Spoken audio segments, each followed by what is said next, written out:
Kim Chiu, nagbenta ng bag sa Cebu. May paandar sa last day ni Alma Moreno.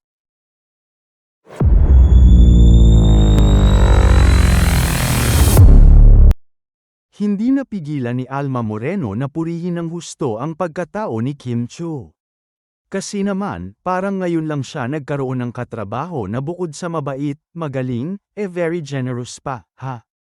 Buong ningning na ipinagmalaki ni Alma ang binigay sa kanya ni Kim sa huling araw ng taping nila.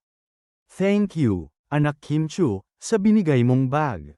Sobra akong touched, at nagpapasalamat din ako dahil pinili mo akong maging katrabaho. Napakabait mo, Kim. Napakalinis ng puso mo, kaya blessed ka at patuloy ka pang bani-bless. I truly enjoyed working with you. Looking forward working with you again, anak. Last day taping. Sabi ni Alma na hawak-hawak talaga ang bag na House of Little Bunny.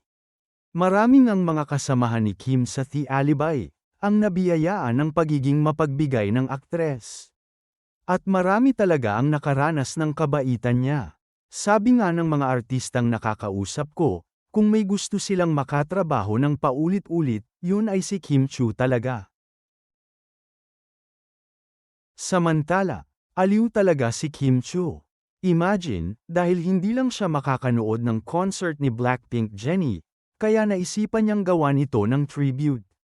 Yes, may concert nga kasi ang Blackpink sa Pilipinas, at hindi nga ito mabibigyan ng panahon ni Kim. Si Kim pa naman, alam naman nating lahat kung gaano ka-idol o humahanga sa grupo, ha? Ang rason nga kasi, nasa Cebu City si Kim, at inuna nga niya ang kanyang itinayong negosyo.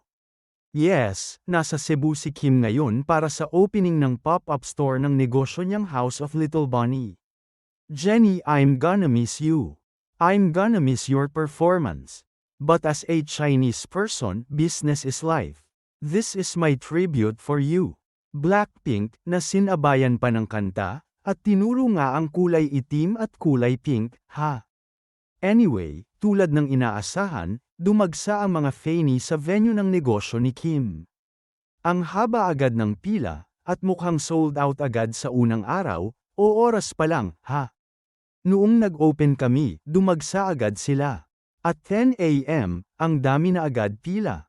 Sabi ni Kim na masayang masaya. Well, maswerte nga ang mga nauna sa pila, dahil nakabili na sila ng bag ni Kim, may libreng pa-photo at chikahan pa sila, ha? Parang ang kaibigan ni Kim ang mga bumibili sa kanya, ha? May kasama pang yakap ang pag-entertain niya. We didn't expect this kind of crowd. Hindi pa ako nakakabihis. Nakakaiyak talaga siya. Ang haba ng line. At syempre, nakapag-promote na nga rin siya ng The Alibay, na sabi nga ay nakaka-high blood na rin ngayon. Sa totoo lang, napakabait ni Kim sa mga faini niya. Na hindi talaga siya napapagod na makapag-picture sa kanila, at makipagtsikahan na rin. At lalo siyang nata-touch kapag bumibili pa ng marami, na sabi nga niya, game na game siyang magpa-video greeting pa, ha?